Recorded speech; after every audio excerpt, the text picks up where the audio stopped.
PCOS ഏത് പ്രായത്തിലാണ് തുടങ്ങുക? 20 വയസ്സിന് ശേഷം മാത്രമാണോ?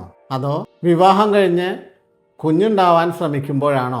യഥാർത്ഥത്തിൽ PCOSന്റെ ലക്ഷണങ്ങൾ പ്രായപൂർത്തിയാവുന്നതോടുകൂടി തന്നെ കണ്ടു തുടങ്ങാറുണ്ട്. പക്ഷെ പ്രത്യേകം ശ്രദ്ധിക്കേണ്ട കാര്യം, ഒരു പെൺകുട്ടി ആദ്യമായി മെൻസസ് ആയി ആദ്യത്തെ ഒരു വർഷം പലപ്പോഴും മെൻസസ് ഇറഗുലർ ആയിരിക്കാം, ക്രമം തെറ്റിയായിരിക്കാം.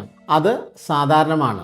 ഒരു വർഷത്തിന് ശേഷവും മെൻസസ് ഇറഗുലറായി തുടരുകയാണെങ്കിൽ, ചിലപ്പോഴൊരു 90 ദിവസത്തിന് മേലെ പോവുകയാണെങ്കിൽ, പീരീഡ്സ് ആയിട്ട് സ്റ്റോപ്പ് ആവാൻ ബുദ്ധിമുട്ട് ചില അവസരങ്ങളിൽ ഉണ്ടാവുകയാണെങ്കിൽ, മുഖത്ത് ധാരാളം മുഖക്കുരു വരുന്നുണ്ട്, മുടികൊഴിച്ചിലുണ്ട്, കഴുത്തിലും കക്ഷത്തിലും കറുപ്പ് നിറമുണ്ട്, ഇതുകൂടി ഉണ്ടെങ്കിൽ PCOS ആണോ എന്ന് സംശയിക്കണം. ഒരു കാര്യം ശ്രദ്ധിക്കാനുള്ളത്, പ്രായപൂർത്തിയാവുന്ന സമയത്തുള്ള ലക്ഷണങ്ങളും PCOSന്റെ ലക്ഷണങ്ങളുമായി സാമ്യമുള്ളതിനാൽ രോഗനിർണയം വളരെ ശ്രദ്ധയോടുകൂടി തന്നെ വേണം. പ്രായപൂർത്തിയാവുന്ന സമയത്ത് സ്ഥിരമായി പീരീഡ്സ് ഇറഗുലർ ആവുകയോ അതിൻ്റെ കൂടെ തന്നെ ബ്ലഡ് പരിശോധിക്കുമ്പോഴോ അല്ലെങ്കിൽ ലക്ഷണങ്ങൾ അനുസരിച്ചോ പുരുഷ ഹോർമോണിൻ്റെ അളവ് കൂടുതലാണെങ്കിൽ PCOS ആണോ എന്ന് സംശയിക്കേണ്ടിയിരിക്കുന്നു. പ്രായപൂർത്തിയാവുന്ന സമയത്ത് ഒരു സ്കാനിങ്ങിൽ PCOS മോർഫോളജിയും AMH കൂടുതലും PCOS ഡയഗ്നോസിസിന് ഉപയോഗിക്കരുതെന്നാണ് ഇന്റർനാഷണൽ ഗൈഡ് ലൈൻസ് പറയുന്നത്.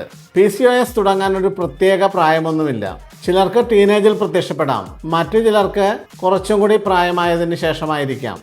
എന്നാൽ എനിക്ക് 16 വയസ്സല്ലേ ആയുള്ളൂ, എനിക്ക് PCOS ഇല്ല എന്നും എൻ്റെ പീരീഡ്സ് ഇറഗുലറാണ്, അതിനാൽ എനിക്ക് PCOS ഉണ്ടാവുമെന്നും നിഗമനത്തിലെത്തേണ്ട. ലക്ഷണങ്ങൾ തുടർന്നാൽ വിദഗ്ധനായ ഒരു ഡോക്ടറുടെ സേവനം തേടാവുന്നതാണ്. ശരിയായ ചികിത്സ ശരിയായ സമയത്ത്.